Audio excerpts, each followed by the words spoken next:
I'm Kate, and welcome to the Future Spinsters Anonymous.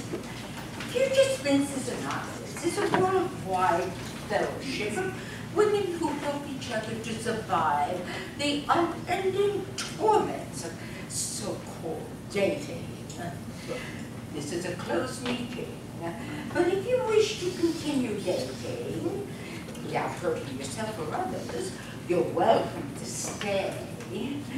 If you've been in a relationship within the last 24 hours, we ask that you just listen at this meeting. Well, is there anyone here for their first FSA meeting? Oh, welcome. We're so glad you're here. Are there any visitors from other fellowships or countries or cities? I usually go to a meeting in New York. Here in town visiting my parents. You have no idea. Well, we're glad you're here. I'm going to kick off things by reading the preamble.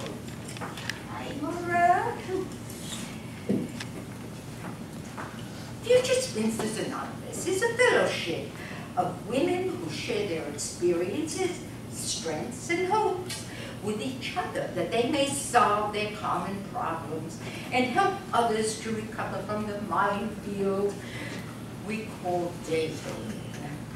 The only requirement is the desire to continue to survive the horrible hookups, awkward evenings, dreadful blind dates that are associated with future spinsterhood, without giving up and buying half a dozen cats.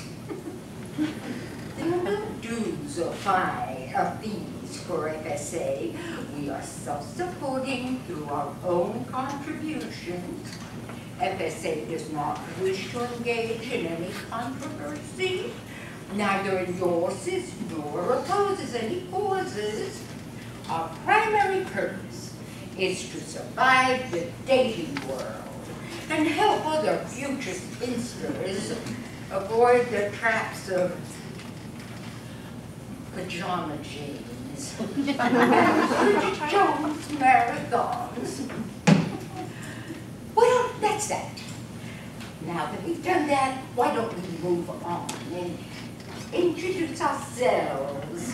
I'll start. I'm Jane, and I'm a future spinster. Hi, Jane. I guess I'll go next. Hi, everyone. I'm Margaret, and I'm a future spinster. Hi, Margaret. And I'm Audrey, and I'm a future spinster. Hi, Audrey. Well, I'm Eileen, and I'm a future spinster. Wow, that sounds weird. Hi, Eileen. I'm Beth, and I'm a future spinster. Hi, Beth. I'm Catherine, and I'm a future spinster. Oh, great. We're glad you're all here. We're going to start our meeting by reading how it works from chapter 5 in the Future Spinsters Anonymous book. And Audrey and Margaret have offered to help with the reading. Would you like to start, Margaret? Oh, sure.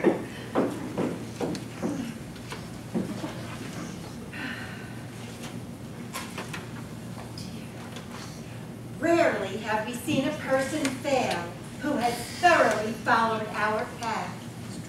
Those who devolve into permanent spinster status are people who cannot or will not completely give themselves to this simple program. Usually women who are constitutionally incapable of sitting through one more blind date with a man who still lives in his mother's basement. There are such unfortunates.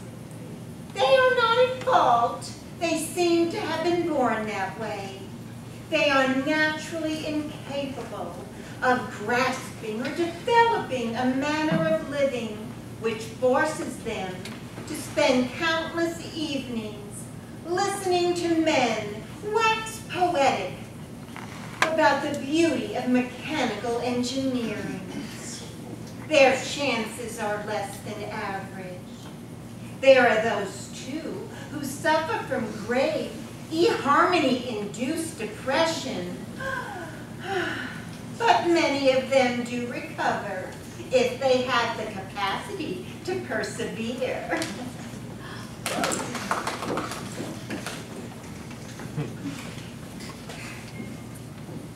Our stories disclose in a general way what we used to be like, what happened, and what we are like now. If you have decided that you want what we have and are willing to go to all lengths to get it, then you are ready to take certain steps. At some of these we balked. We thought we could find an easier, softer way, like mail order husbands, or filling the void in our hearts with ice cream and sweatpants. But we could not. With all earnestness at our command, we beg you to be fearless and thorough from the very start.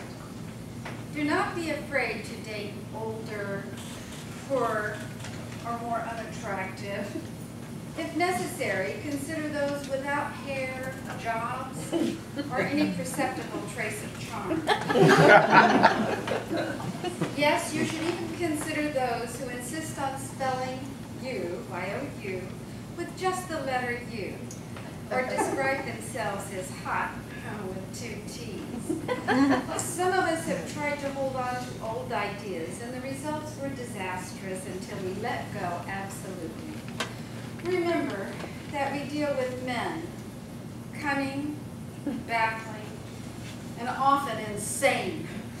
Without help, it is too much for us. Instead, we must submit to a higher power.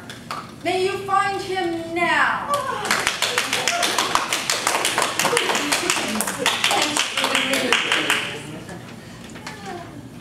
And now, it's time to move on to the sharing part of the evening.